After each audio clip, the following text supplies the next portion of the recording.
যৌন কেলেঙ্কারি সহ রয়েছে নানা অপকর্মের অভিযোগ। প্রতিবাদের মুখে বিদ্যালয়ের প্রধান শিক্ষক, দাবি উঠেছে পদত্যাগের। আমানত করিমের প্রতিবেদনে বিস্তারিত। অনিয়ম ও দুর্নীতির অভিযোগে বাঁশখালী উপজেলার পশ্চিম বাঁশখালী উচ্চ বিদ্যালয় অ্যান্ড কলেজের প্রধান শিক্ষক তৌহিদুর রহমান, সিনিয়র শিক্ষক মাসুক এলাহি, তৌহিদুল ইসলামের পদত্যাগ সহ বিচারের দাবিতে বিক্ষোভ মিছিল করেছেন বৈষম্য বিরোধী ছাত্র আন্দোলন, এলাকাবাসী এবং বিদ্যালয়ের প্রাক্তন ও বর্তমান শিক্ষার্থীরা।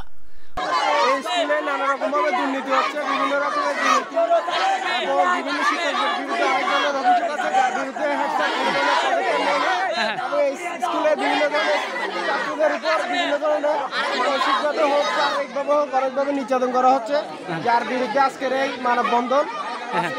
বুধবার দুপুরে পশ্চিম বাঁশখালী উচ্চ বিদ্যালয় থেকে মিছিলটি শুরু হয়ে মোশাররফ আলী মিয়ার বাজার সড়ক প্রদক্ষিণ করে উপকূলীয় ডিগ্রি কলেজের গেটে গিয়ে পুনরায় বিদ্যালয় প্রাঙ্গণে এসে 3 ঘণ্টাব্যাপী বিক্ষোভ করে শিক্ষার্থীরা।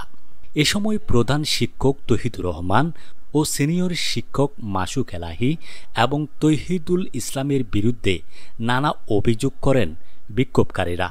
তারা অবিলম্বে এ 3 জনের পদত্যাগ ও অপসারণ চেয়ে বিচারের আওতায় আনার দাবি জানান।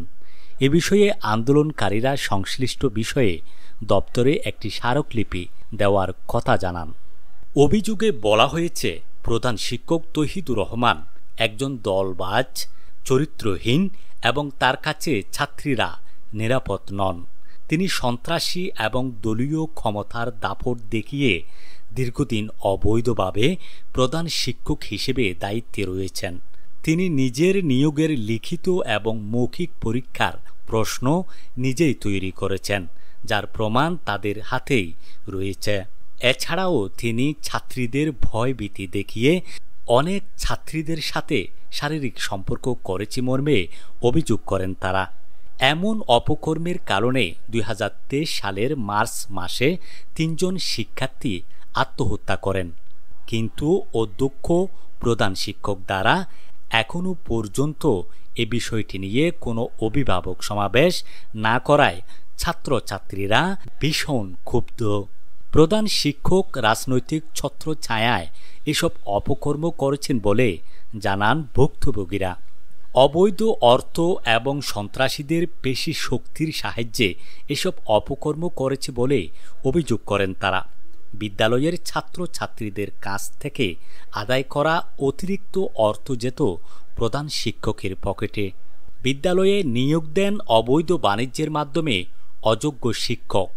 এছাড়াও কোনো সিনিয়র শিক্ষক অবসরে গেলে অন্যান্য স্কুলে যেখানে বিদায় সংবর্ধনা দেয়া হয়, তা পশ্চিম বাঁশখালী উচ্চ বিদ্যালয়ের প্রধান শিক্ষকের অনীহার কারণে উক্ত স্কুলে বিদায় সংবর্ধনা পালন করা হয় না। এসব কারণে শিক্ষক, ছাত্রছাত্রী, অভিভাবক এবং এলাকাবাসীর সঙ্গে তার একদিকে যেমন দূরত্ব তৈরি হয়, অপরদিকে তার প্রতি বাড়তে থাকে চরম ক্ষোভ। বিদ্যালয়ের 6 জন সহকারী শিক্ষক, নন এমপিও ও 2 জন এমপিও শিক্ষককে নানানভাবে হয়রানি, চাকরি হতে বিনা অপরাধে অব্যাহতি সহ অভিযোগের যেন শেষ নেই, যে কারণে ভুক্তভোগীরা প্রশাসনের হস্তক্ষেপ কামনা করেন এবং দৃষ্টান্তমূলক শাস্তির দাবি জানান।